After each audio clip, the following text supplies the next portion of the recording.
ఇచ్చిన హామీలు నెరవేర్చలేదు. అభివృద్ధి పేరిట చేస్తుందేమో అప్పులు.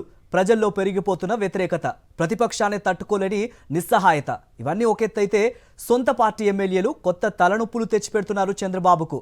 ప్రజల్లో ఎమ్మెల్యేలపై వ్యతిరేకత పెరిగిపోతోంది. అందులోనూ ఏకంగా 37 మంది ఎమ్మెల్యేల పనితీరు అసలే మాత్రం బాగా లేకపోవటం కంటి మీద కునుకు లేకుండా చేస్తోంది. అయితే ఇందులోనూ 40 years industry Chandrababu diversion politics ఉన్నాయనే చర్చ సాగుతోంది. ఏపీలో కూటమి ప్రభుత్వం అధికారంలోకి వచ్చి 18 నెలలైంది. సూపర్ 6 హామీలు అట్టర్ ఫ్లాప్ అయ్యాయి. ప్రజల నుంచి తీవ్ర వ్యతిరేకత వస్తున్న నేపథ్యంలో ప్రతి నియోజకవర్గంలో 4-5 మార్గాల్లో సర్వేలు చేయిస్తున్నారు చంద్రబాబు. ఆ నివేదికలు ఇప్పుడు చంద్రబాబుకు పెద్ద తలనొప్పి తెచ్చిపెట్టాయి. టీడీపీకి చెందిన 37 మంది ఎమ్మెల్యేల పనితీరు ఏమాత్రం బాగాలేదని, ఎన్నిసార్లు చెప్పినా పద్ధతి మార్చుకోవటం లేదని స్వయంగా ఆయనే వాపోయారు.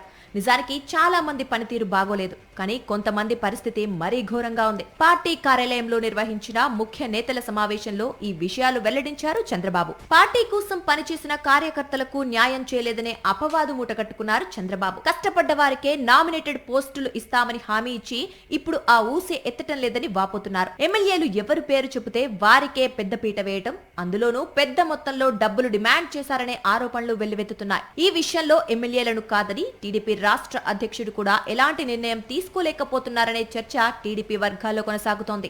ప్రజా దర్బార్ ద్వారా పార్టీ కార్యకర్తలతో పాటు ప్రజా సమస్యలను పరిష్కరిస్తామని పదే పదే ప్రకటించారు చంద్రబాబు. ప్రజా దర్బార్ కు వేల కొద్ది వినతులు వచ్చినా ఒక్కటి కూడా పరిష్కారం కాలేదని, అన్ని బుట్టదాఖలే అని సొంత పార్టీ నేతలే వాపోతున్నారు. ఇక ప్రతి శుక్రవారం ఎమ్మెల్యేలు నియోజకవర్గంలో అందుబాటులో ఉండి ప్రజల నుంచి వినతులు స్వీకరించాలని చంద్రబాబు, లోకేష్ ఇప్పటికీ చెబుతూనే ఉన్నారు. కానీ చాలా మంది ఎమ్మెల్యేలు వాటిని పెడచెవిన పెడుతున్నారని చంద్రబాబు అసహనం వ్యక్తం చేశారని సమాచారం. ఎమ్మెల్యేల పనితీరుపై నియోజకవర్గాల్లో సర్వేలు చేయిస్తున్నారు చంద్రబాబు. ఇదే సమయంలో ఎమ్మెల్యేల అవినీతి, టీడీపీ నాయకుల అక్రమాల గురించి మాత్రం పట్టించుకోవటం లేదనే చర్చ సాగుతోంది. తెలుగుదేశం నేతల దోపిడీ బయటపడుతోందనే భయంతోనే ఆ సర్వేల జోలికి వెళ్లటం లేదని టీడీపీ నేతలే చర్చించుకుంటున్నారు.